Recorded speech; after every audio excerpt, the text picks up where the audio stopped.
What is going on, everyone? It is me, Lone Vol Wanderer, with a Fallout New Orleans update. I know some people say I'm pronouncing that wrong, but I'm Australian. I never have to talk about New Orleans or New Orleans, whatever. I'll call it New Orleans if that makes you happy. But unfortunately, I have some news that strongly suggests that the Fallout New Orleans trademark that was filed with the European Union Intellectual Property Office is likely fake. Now, I say likely fake, it's probably 99% sure that it's fake. There's still somewhat of a minuscule chance that it could be real, but I want to present you some evidence now that was gathered together by myself and by other people as well to tell you that it's probably fake and you should probably put your expectations down just a little bit. First of all, some other pieces of information that don't necessarily suggest that this particular trademark is fake. The first thing that I want to point out is that a lot of you were suggesting that the New Orleans logo looked a bit unprofessional. It didn't look like a proper logo actually created by Bethesda. And while I would agree with that, if you actually look at the other logo that's on screen right now too and compare the two, this was the logo that was submitted by Bethesda for the Fallout New Vegas trademark in all territories. So you see how it's also a very similar basic plain style, which is not like the final New Vegas logo that we actually got. That's all cool looking and has the lights and everything with the red and black. So the fact that the New Orleans logo that was submitted with this potentially fake trademark is a bit of a plain style and doesn't look too professional does not necessarily suggest in and of itself that this trademark is fake. Because again, Bethesda itself did a very similar thing with the Fallout New Vegas trademark. However though, the Fallout New Vegas trademark at the very least had a different background shape, instead of just adopting the Fallout 4 shape, which the New Orleans logo does. So that might actually suggest that this is fake, but there is more information here. Second of all though, the application that was made for this trademark is very accurate and very in-depth. It actually matches to a close extent a lot of the other trademark applications that were made for past Fallout games, including New Vegas and Fallout 4, submitted in both the EU and other territories in the past by Bethesda. Now yes, someone could have easily looked at those applications and copied the exact same information.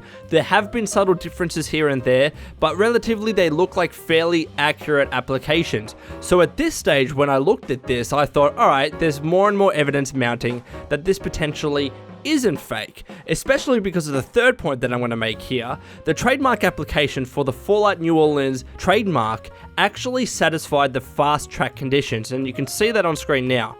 Now, when I checked the EU IPO website to determine what a trademark application needs to actually do to satisfy fast track conditions, allegedly the application needs to have the applicant or the owner of the trademark pay the application fee up front. So my thoughts at the time were, if this was fake, someone would still have to have paid the full application fee, which is roughly £1,000, which according to conversion rates now is about $1,300 US, in order to apply for this trademark. So in my mind, it made it a little bit less likely that someone would have faked that, because fast track conditions required you, allegedly anyways, to pay up front. Now, we had the Survivor website where the creator of the website paid thousands of dollars, roughly anyways, to create this website and to maintain it. So we know that there is a possibility of people actually paying money to fool or to hoax audiences in the community. So yes, the chance was still there, but I thought it was still lessened by the fact that someone would still have to have shelled out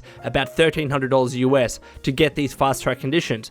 However, those were my thoughts at the time, and that's what the EU IPO website suggests, and actually says explicitly from what I saw. However, the guys over at @Nukipedia on Twitter, and they also run the Fallout Wiki nonetheless, did a bit of an experiment. They were like, alright, let's actually try put through a false trademark of our own to see what actually happens. Can we get an application to show up on this website and to show up on the WIPO database, which actually shows trademark applications and successful ones as well for major territories including Australia, EU, United States, Japan and Canada, which all of the past Fallout trademarks that Bethesda have filed for are present on, by the way. And they did this test to see whether we can actually have an application pending or under examination by their terminology and have it show up on the website. And that's what they did. They submitted two different applications for trademarks, one called Fallout Ottumwa, Iowa, and the other called Fallout Gary, Indiana. You'll notice on the screen now that one of these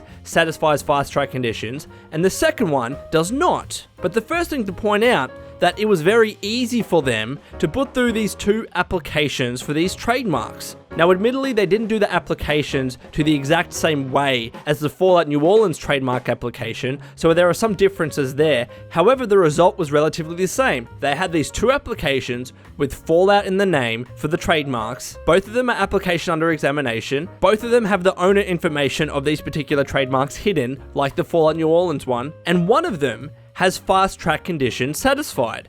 So going by the website of the EU IPO, you would think that they would have had to have paid $1,300 US or £1,000 to have had the Fallout Gary trademark, but that's not actually true. It turns out that fast-tracked applications don't actually require you to pay up front, even though it says so on the website. When Nukipedia sent in these two applications for these Fallout trademarks, apparently you only have to promise to pay via bank transfer and they will still allow you to satisfy the fast track conditions. So before, while we had the scenario that it was less likely, somewhat anyways, for someone to actually pay $1,300 to submit a fast tracked application, apparently the situation is that you don't even have to pay. So this does increase the chances of this being fake or a hoax, because anybody could have submitted one of these applications and not even had to have paid and still have it listed as an application under examination, still have it published on the EU IPO website, still have it published on the WIPO website, and they still don't have to pay a single dime for it. And it was only really until the Nukipedia Twitter account or the guys behind the Fallout Wiki actually tested one of these applications to see whether payment was actually necessary, and also as well to see how easy it was just generally to have one of these trademark applications appear on the website. Turns out it's quite easy, and we kind of knew that it was already easy. The only contentious thing was that because it is satisfied fast track conditions and the website said that you need to have paid for your trademark application to have satisfied fast track conditions, that at the very least somewhat suggested that this could potentially have been real. However, because we now know that payment was not necessary, it has really swung the other way now, where this application could have been submitted by anyone, they didn't have to pay, so it's most likely a hoax and most likely a fake. And also as well, the fact that this trademark application wasn't submitted in other territories around the world where Fallout trademark applications are always submitted, such as the US, such as Canada, such as Australia, etc., also suggest that this is probably a hoax, because if it was real, one would expect those applications to have been made in every major territory that Bethesda sells games. Again, that's been done with Fallout 4 in New Vegas and Fallout 3, so one would presume that at the very least, at the same time, roughly anyways, that an application was made in the EU, one would expect those applications to have been made in Australia and the US and Canada, etc. And after digging a little bit further, it seems that past Fallout trademark applications were made much closer to the release date of the particular game, and also seemingly after those games were announced. Now, someone can actually go into the dates and actually determine that more specifically, but the fact is, the information that was brought forward by the Fallout Wiki guys, I think proves this enough, that this trademark application could have been submitted by anyone, especially because they didn't have to pay. So right now we're in a situation that until this Fallout New Orleans trademark application is taken off the websites officially, while there's still a likelihood that this could be real, it's like 0.00001% likelihood that this could be real. And yes, I think I was too trigger happy in releasing that first video, so I do apologize for that, I really do. But thank you for the Nukipedia guys to actually trying out this application to see how likely it is.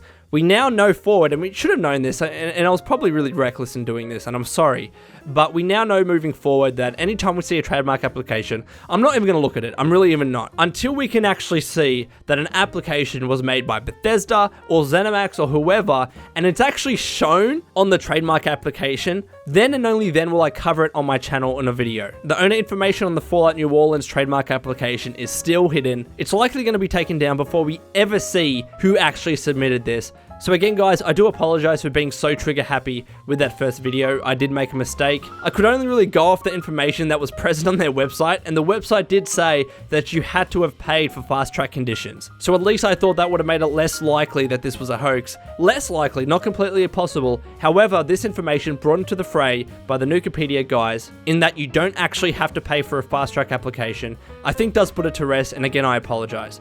So again guys, that's all from me. This has been the Lone Vault Wanderer. Please take care of yourself, and as always, keep fighting the good fight.